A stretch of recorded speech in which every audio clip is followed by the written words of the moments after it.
Occupational Therapist based in the Macmillan Wellbeing Hub in the IWH Dyson Cancer Centre. And in this video, I'm going to be talking about managing sleep disturbance when living with a cancer diagnosis. So to begin the video, I'll start with an introduction on what sleep is and some of the science behind it. We'll then look at how the environment and physical factors affect sleep and good sleep hygiene. After this, the focus will turn to managing intrusive thoughts and anxiety, which for people living with a cancer diagnosis is very common. And then at the end of the video, I'll put up some information on where to access further help and support, including contact details and links to some useful websites. So very briefly, just a bit of background information. So as I said at the start, I work as an occupational therapist with the Macmillan Wellbeing Hub. And our team is based right at the very front of the Dyson Cancer Centre, just by the main entrance. You may have already met some of the team, including the cancer support workers, and we're here to provide emotional and practical support to people who have got a cancer diagnosis and also their family and friends and loved ones. Basically, our service is here to support anyone affected by cancer. And you can see me there and my team just on the right, just outside the building. We can also signpost people onto other services in the community, signpost onto or refer people to our benefits team as well if there's financial difficulties. My colleague Kirsty Hasty is also an occupational therapist like me, and she is the lead for the cancer rehab team, who are based in the Brownsoil Therapies building directly opposite the Dyson Centre. And both myself and Kirsty provide support on sleep for people living with a cancer diagnosis. So first off, what is sleep? Well, here's a definition, not too long. Sleep is a natural state of rest where a person's body and brain undergo processes of repair and restoration. And if we focus on those last two words, repair and restoration, I think they illustrate well that sleep is needed in humans in order to maintain and contribute to good physical and mental health, and it brings with it many benefits. And these benefits include improved brain function. So having good sleep will help with things like attention, concentration, and problem-solving abilities. It helps with our mood and our ability to cope and manage different situations and challenges. With regards to memory, sleep helps with the process of embedding new memories into the brain's storage system. Energy levels will be enhanced, and sleep plays an important role in recovery. And this is particularly relevant when going through the healing process after cancer treatment or surgery. And it can also act as a protector in improving the immune system, and also in some cases our ability to fight disease, including lowering the risk of some cancers recurring. So a question to put to you now is, how much sleep do we actually need? How much sleep do we need a night? What do you think? 6, 7, 8 hours, maybe even more, double digits? Well, I can tell you, drum roll, there's not actually a magic figure. Although the figure of 8 hours is referred to quite often, there is not actually a correct number of hours sleep. And in fact, the amount of sleep we require actually reduces as we get older, as is illustrated in the table, as you can see there. So from newborns 0 to 3 months, it's 14 to 17 hours, not surprisingly. And then if we go down through the life cycle, different stages, and if we go to adults, adults aged 18 to 65 require on average 7 to 9 hours sleep, and then older adults, 65 years and over, is roughly 6 to 8. But the main thing is that we are all different, and therefore the amount of sleep we need as individuals will vary. Okay. One of the take-home messages I'd like people to remember is that when it comes to sleep, it is not always about quantity, it is also about quality of that sleep. So poor sleep, also known as insomnia, is when people have difficulty falling to sleep or staying asleep. And insomnia is usually when these problems last more than a month and can occur several times a week. Or for some people, it can occur more regularly, as in every night. Many people report that they don't have enough sleep or don't have quality sleep, and this can result in waking up in the morning feeling tired, low in mood, and not feeling refreshed or rested. And over time, this can potentially have a significant impact on quality of life. And we'll look at this in more detail shortly. If you take the population of the UK as a whole, insomnia or poor sleep affects around 25%, give or take, 25% of people. And that number actually has grown over recent years with the development of and emergence of new technologies, where more time is being spent on blue screens, changing lifestyles, and also other factors which have increased this number. So, for example, during the pandemic, when we were in lockdown, quite a few people working from home, and there was a good proportion of people that actually did a lot more from their bedrooms and on their beds, so work from their beds. So that association with sleep was disrupted, and some there was a proportion of people that came out of the pandemic with sleep problems as a result of that. However, when it comes to people who have got cancer, up to a half of people with cancer can experience sleep disturbance. So what could cause sleep problems in people with cancer? Well, first, there are the physical factors, and often these are as a result of treatments such as chemotherapy, radiotherapy, immunotherapy, and other forms of systemic anti-cancer treatment. However, the cancer itself can also cause sleep disturbance as well. This can include pain, nausea, and frequent bowel motions, or the need to pass urine several times a night, so constant trips to the toilet disturbing sleep. Coughing and breathlessness can also make sleeping uncomfortable and difficult, with some people having to change their sleeping habits, such as positioning in bed. They have to sleep more propped up. Steroid medication is often prescribed as part of treatment and is notorious for disturbing sleep and making it hard to get to sleep and being awake a lot of the night. And some treatments can also cause skin irritation, sometimes, which may cause discomfort when friction occurs between the skin and the bed sheets and nightwear. Hormone therapy can also have a negative impact on sleep. And then there are the psychological factors which affect sleep, and this is very common amongst people living with cancer. Often patients report lying awake at night with worrying thoughts going around their head, which often snowballs into other worries, and this causes more anxiety in turn.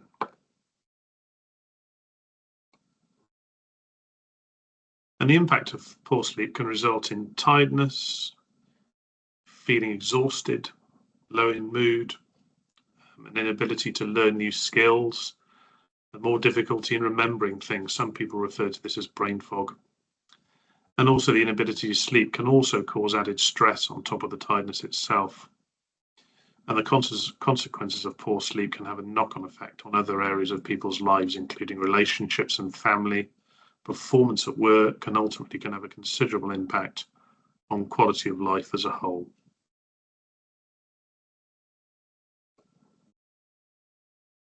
So very quickly, what actually happens when we sleep, when we go to sleep? Well, we sleep in cycles which usually last between 90 minutes to 110, 120 minutes. And within these cycles, we actually alternate between what we call non-rapid eye movement sleep and rapid eye movement sleep. And typically the body goes through 4 to 6 of these cycles every night. And as you can see in the diagram, the cycle is made up of 4 or 5 different stages. The first is the lightest stage of sleep, and that occurs as you first fall asleep. The second is where the body starts to relax more deeply, body temperature drops, muscles relax, and the heart and breathing rate slow. This is then followed by the deepest and more restorative sleep, allowing the body to recover and grow. And these first 3 to 4 stages together form what we call non-rapid eye movement sleep. The final stage is where most of our dreaming occurs as brain activity increases, and where rapid eye movement occurs, also known as REM sleep. And for quality sleep, we need to get sleep in all these different stages to 5. And a very important thing to remember Circadian rhythm is our inbuilt 24-hour body clock. It is highly sensitive to light, is aligned with day and night, and helps govern the function of the sleep-wake cycle, and plays a vital role in the ability we have to sleep in one consolidated block of time at night. And our circadian rhythm is regulated with the help of the hormone melatonin, which is released when light reduces and darkness increases in the evening. The circadian rhythm can be disrupted by things like lack of exposure to natural light during the day, too much time under artificial lights, particularly at night, traveling across time zones, shift work, and of course ill health can also disrupt our circadian rhythm. And when it comes to the sleep-wake cycle, there are two factors that control whether we should be awake or asleep, and these are sleep pressure or sleep drive and circadian alertness. Sleep pressure builds the longer you are awake. At the same time, this is balanced out by the force of circadian alertness. However, as the evening approaches and darkness falls, melatonin starts being produced, this alertness reduces, and with sleep pressure being built up over many hours throughout the day, you begin to feel tired, and this is when it is time for sleep. And this is illustrated here on the graph, on the diagram. Sleep pressure is in the light blue on the top, which increases throughout the day, as does circadian alertness on the bottom. But this alertness, as you can see, takes a big dip in the evening time. But also just bear in mind that circadian alertness does take a little dip in the afternoon as well, okay? As you can see with the red arrow there.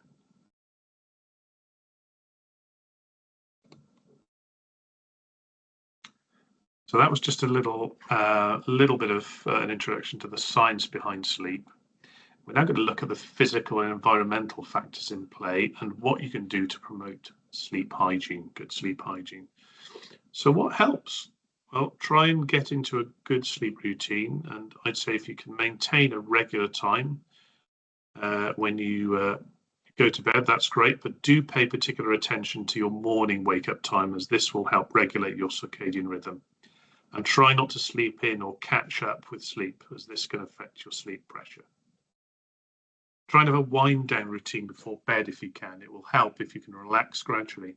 It is difficult to switch off completely from everything and immediately go straight to bed to sleep. You will find that difficult. So try and have a period of winding down and relaxing gradually. Warm baths or having a milky drink can help. Keep your bedroom dark and keep blue screen time to a minimum, including mobile phones, laptops, etc. Exercising during the day is good for improving sleep, but more importantly, just keep active. So it doesn't necessarily mean running marathons, going to the gym and pumping iron. It could be just doing things around the house, like housework, shopping, walking, gardening. Just the main thing is just try to avoid being completely sedentary. Okay, and maybe use the exercise time to absorb some natural daylight, particularly in the morning. And also, obviously, make sure your bed is nice and comfortable. So what are the don'ts? Well, nicotine in tobacco acts as a stimulant and can impact sleep. So another reason not to smoke. Be mindful of when you drink caffeinated beverages, as caffeine actually has a half-life of up to 6 hours. So if you drink some tea or coffee at 3 in the afternoon, there'll still be some small remnants of that caffeine in your system up until about 8:30, 9 o'clock in the evening. And drinking excessive alcohol will not add to quality sleep. You'll end up having less sleep in the deep sleep stages of the sleep cycle. With fluids in general, it's important obviously to keep hydrated during the day, but try and reduce fluid intake if you can in the approach to bedtime. This will hopefully reduce the need to empty the bladder frequently overnight. Try not to eat large meals before you go to bed. The process of a digestion can impair sleep, and you may find yourself from indigestion as well, potentially. Try and avoid Exercise at least 4 hours before bed if you can. And as mentioned earlier, be mindful of screen use and artificial light immediately before bed. I would say if you use an app on your phone that you listen to at bedtime and this helps relax you, this is okay, but just try to ensure that the screen is either facing down, or I think a lot of phones now have a blue light filter that you can use as well, so that you can switch on so it filters out the blue light.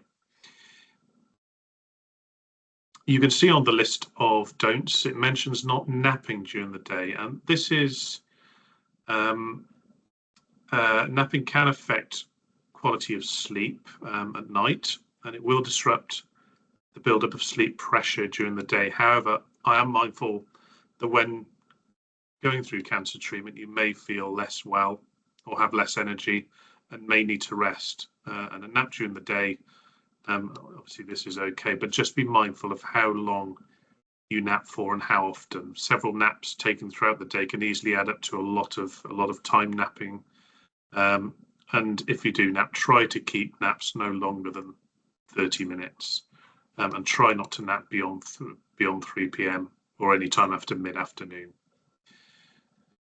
Obviously, don't drive when you're feeling tired or sleepy, and try not to sleep in the following day to catch up with sleep, if you can, because that will affect your sleep drive and sleep pressure. Setting an alarm may help to avoid worries about sleeping too long or sleeping in the morning. And also just another way of reducing any anxiety or putting pressure on yourself about amount of time sleeping or trying to get to sleep. If you've got any alarm clocks or watches, try and turn them away from you at night if you can,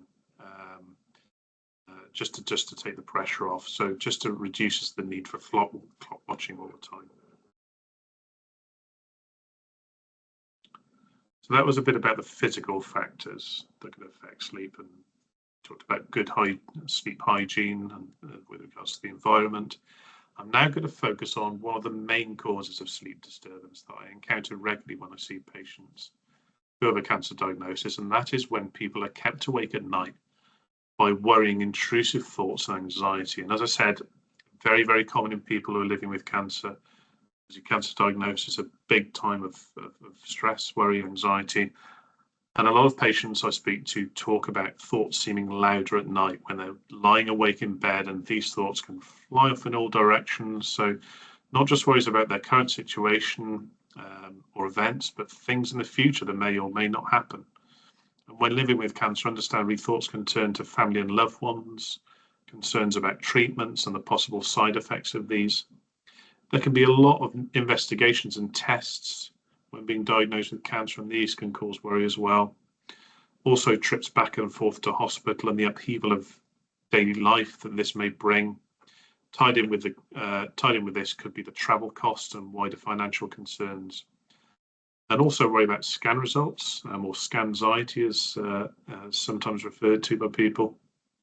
And often, like I said, sometimes thoughts can jump to completely different subjects, events of the last day to things in the news, global events, which can often culminate in getting anxious about not sleeping and how you're going to cope the next day with feeling so tired. And also, a lot of people refer to the thoughts coming back and going around and around in the head to a point that they are fighting to get to sleep. And unfortunately, with sleep, the more emotional energy you put into pursuing it, the more it seems to be more evasive. That's the thing with sleep. Now, the act of worry and anxiety are completely normal. They are natural human responses to life's challenges and situations, and they are mechanisms for coping with these. And this is thanks to that old primitive part of our brain, the human brain. There it is. It's been around for a very long time, and it's evolved over time to keep us safe, probably with its roots going back to our hunter-gatherer days, looking out for threats.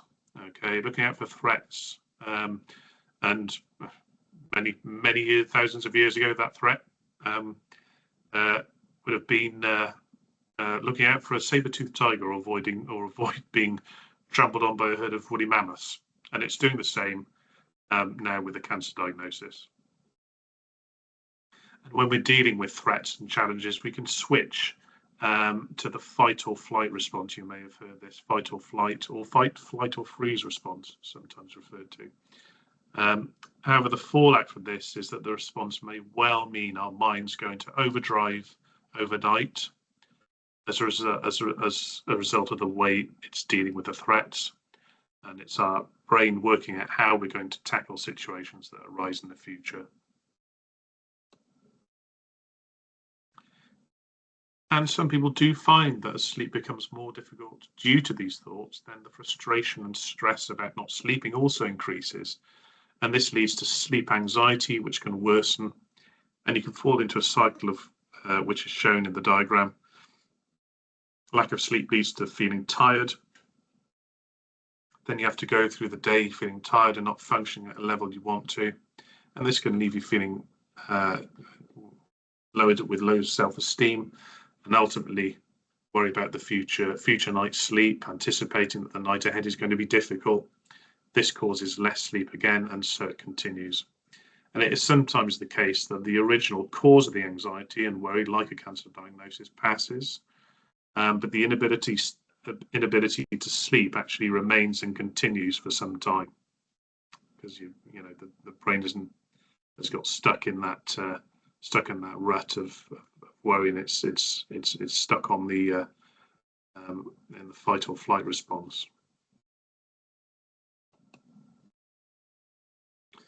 So let's have a look at strategies to help. And I think one of the key things when dealing with the racing mind and the thoughts going around your head at night, lying awake at night, and this does take practice, but one thing that may help is how we approach the thoughts. And we have to bear in mind, that we're never going to empty our brain with of thoughts, and the thoughts will come back around. That's how the human brain works. And the key to this is about accepting that these thoughts will come and go. Okay, it's okay to have worry and anxiety. It's these thoughts will come and go. We can't get rid of them. But I say the key to is accepting that they will come and go, and practicing and looking about how you can unhook from these thoughts, because sometimes the thoughts can be so intense sometimes that people talk about almost fusing with them sometimes. So just acknowledge that the thoughts are there, accept they all come and go, and some people like to think of it as label the thoughts on carriages of a train. So you're watching a train going through a station, or it could be leaves going past you on a stream. And if you can, try and adopt the view of an objective, non-judgmental observer. So almost you're separating yourself out from these thoughts, and you're seeing them come by just as thoughts. You may want to label the thought as something, pop it on a leaf, watch it go past on the stream. And the other thing is try not to fight thoughts. Thoughts are going to come and go. And if we fight them, that's when the stress and anxiety does build. We fight. People talk about fighting sleep and fighting thoughts at night. If you can, just welcome those thoughts along. Some people do say, "Oh, welcome along, Mr. Thought," or "Thanks for that. This is the silly thought coming along. Thanks, Mr. Thought. I'm going to put you to one side." So try and welcome thoughts along if you can. Don't fight them, because that is when the stress and the anxiety and the angst builds up. So if you can welcome them and accept them, and approach sleep in an open-minded way, and accept that, try and be in a mind that you accept being awake during the night for certain periods, and that's okay. Some people use humor when they're with thoughts. Thanks very much, Mr. Brain, for that lovely thought. I'm going to just pop you to one side. Lovely stuff. See you later. Whatever helps. And going on to acceptance and unhooking, some people do find writing thoughts down on paper helps. It may not work for everyone, but having a bit of time set aside during the day to write thoughts down may be helpful, or keeping a pen and paper by your bedside and writing these thoughts down. Some people also find it helpful to set aside a worry time during the day of about 30 minutes. So, and I think, again, this will come with a bit of practice, may not work for everyone. It's about setting aside time during the day, thinking, right, this is my time where I'm going to think about things, write things down. But also some people, as I said, you may find it helpful to write things down on paper, have a notepad and pen by the bed. And remember, the thoughts are not necessarily facts, okay? You could view them as just words, numbers. They are not necessarily facts, okay? I think sometimes the thoughts can be so intense sometimes that they almost become reality, or we get muddled up and think they're actually going to happen. So they're not necessarily always facts. And also possibly think to yourself as well, how helpful is this thought in this moment? If you're lying awake at 2 o'clock in the morning, how helpful is this thought now? What am I going to do with this thought now? What am I going to act on it? And as I said earlier, try and adapt a relaxed and accepting attitude to being awake, being quietly restful in bed. Okay, remember that even if you're not asleep, resting and lying in bed, it is meaning that the body is getting some rest. And it's just developing that acceptance, that accepting attitude that being awake is okay. And people do wake at night. And as I referred back to in the sleep cycle, remember we go through 4, 5, 6 sleep cycles a night.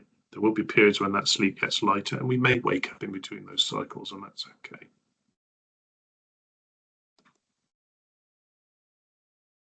And also finding things that relax you, both physically and mentally, will contribute to helping with sleep. There are several breathing exercises you can try if you're feeling particularly anxious. An example of one is the rectangle breathing. So focusing on an object near you, which is rectangular in shape, such as a window or TV screen.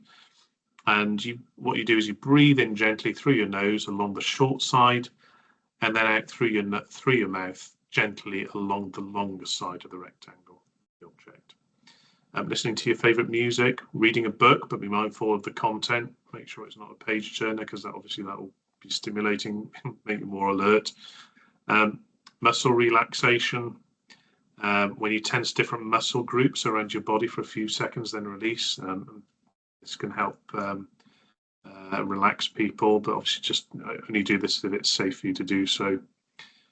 Distraction techniques can be helpful as well, counting down in sevens from 1,000, for example. Listing things in your head which begin with the same letter, so lists of fruits, trees, cars, names with the same letter, beginning with the same letter. Guided imagery as well, which you can use on an app, or think of the nice places or holidays you've been on. And then also I just wanted to talk about mindfulness as well. So we referred to obviously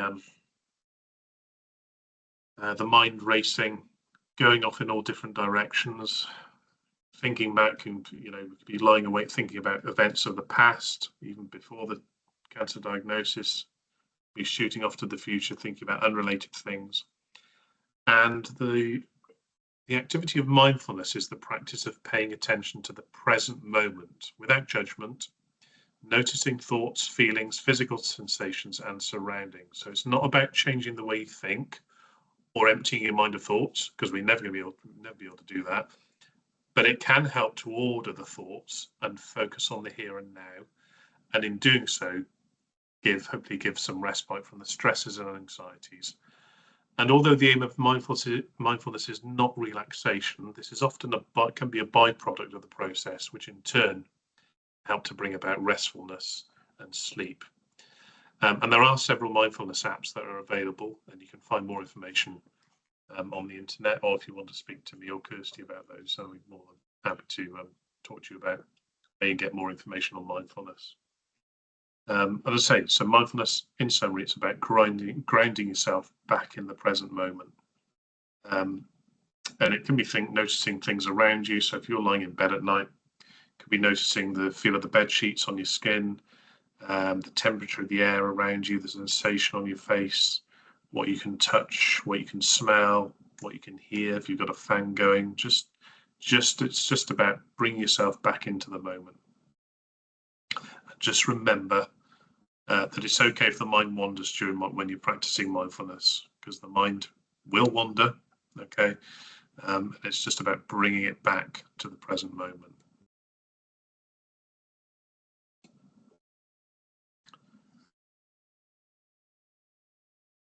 So in summary, to summarize, maintaining a consistent sleep routine will help, particularly a morning routine. Make sure you have a comfortable bed, including mattress, pillows, bed sheets, duvet. Ensure the room is an appropriate temperature for you. Remember to try and keep the bed for sleeping and intimacy only, nothing else. Switch off blue screens or keep them to an absolute minimum. Keep napping to a minimum or not at all if you feel you can go without it. And approach bedtime and sleeping with an open, accepting mind, and be prepared to be quietly wakeful. Worry and anxiety are normal, but we know they can become overwhelming or very loud. But the key is to try and manage the thoughts as they come and go.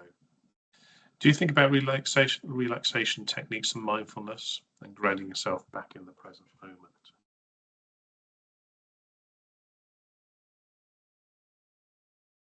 And here we've just got some useful links. These are some useful links to websites which have some more information on managing sleep disturbance and insomnia, which include the Sleep Charity, Joined Up Health, NHS website, and also Macmillan. And also just also to tell you, there is also an app called the Sleepio app, which is a cognitive behavioral CBTI program available, which can help improve sleep. And this is done over an interactive online course, which is over 6 weeks. And it is free to access either via the NHS website or Macmillan, and it's called the Sleepio app. So again, we can provide you with more information on that if you'd like to know a bit more. Some people find that helpful. And finally, if you'd like to talk to us about managing your sleep problems, please get in touch with us, either through the Macmillan Wellbeing Hub or the Therapies Cancer Rehab Team. Those are our contact numbers there. And we'd be, very happy to, if we need to work one-to-one with you to, manage your sleep disturbances or insomnia. Thank you very much for watching this video.